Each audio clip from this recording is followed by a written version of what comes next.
नमस्कार.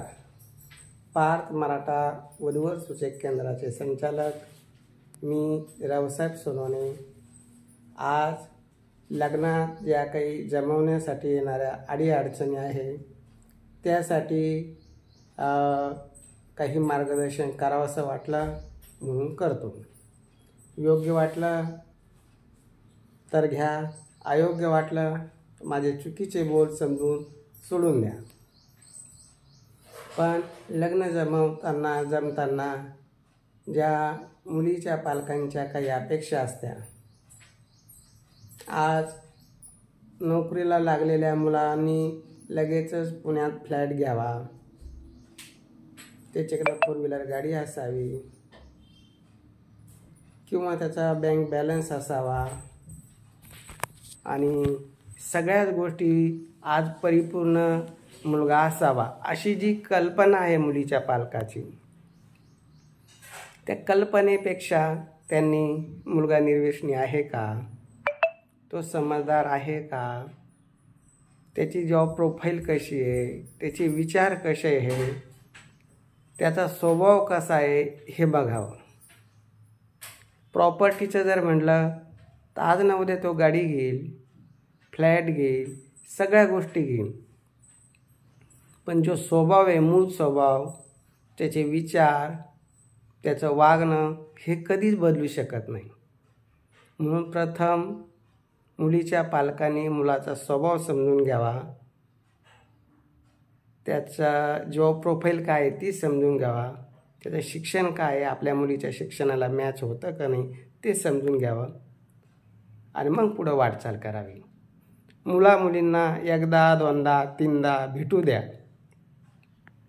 कारण काय होतं, प्रथम भेटीत प्रत्येकजण गोड गोड बोलतात, दुसऱ्या भेटीत थोडीशी आटीतटी सुरू होती, मला असं पाहिजे तसं पाहिजे. तिसऱ्या भेटीमध्ये त्यांच्या स्पष्टता तयार होती का यांचे स्वभाव गुण कसे आहे.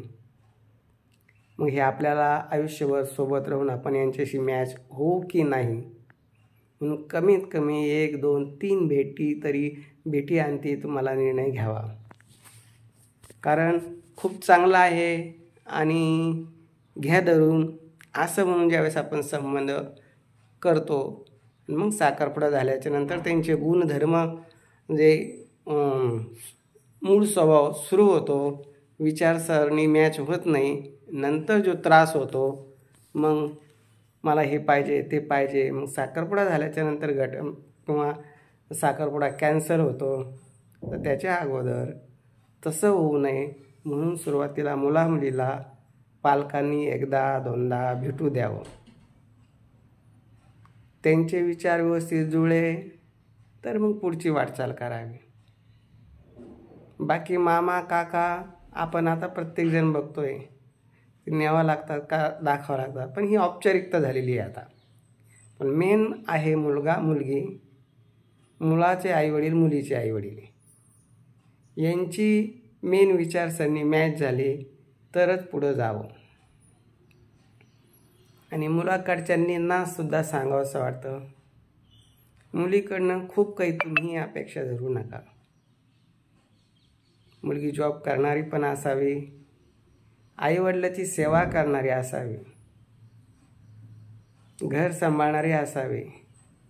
तर आजकालच्या ज्या शिकलेल्या मुली आहे त्यांच्याकडनं सर्व गोष्टी शक्य नाही. एक तर तुम्ही जॉबवाली शिकलेली मुलगी करा, आणि जर तुम्हाला घर सांभाळणारी, आईवडिलाची सेवा करणारी पाहिजे तर साधं ग्रॅज्युएशन झालेली गृहिणी करा. लग्नाच्या अगोदर तिला क्लिअर स्पष्ट सांगा, हाऊसवाईफ म्हणून राहावं लागेल, आईवडिलाची सेवा करावी लागेल. कारण नंतर त्रास होण्यापेक्षा सुरुवातीला जर कल्पना देऊन तिच्या जर मनाची तयारी असेल तर ती आनंदाने तुमचा स्वीकार करेल. आणि नंतर खोटं बोलून तुम्ही लग्न केल्यानंतर जो त्रास तुम्हाला होणार, म्हणून सांगू इच्छितो की अशा काही घटना घडलेल्या आहे.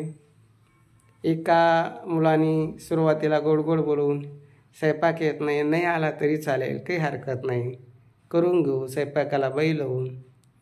हे येत नाही, ते येत नाही, मला काहीच येत नाही, काही गरज नाही, आपण बाई लावून घेता येतं, सगळं आज बाई लावून काम करता येतं असं म्हणून लग्न केलं. 2-4 महिन्यात त्यांचा वाद सुरू झाला. शेवटी ते घटस्फोटावर आले. अशी वेळ कुणाची येऊ नये म्हणून मी नेहमी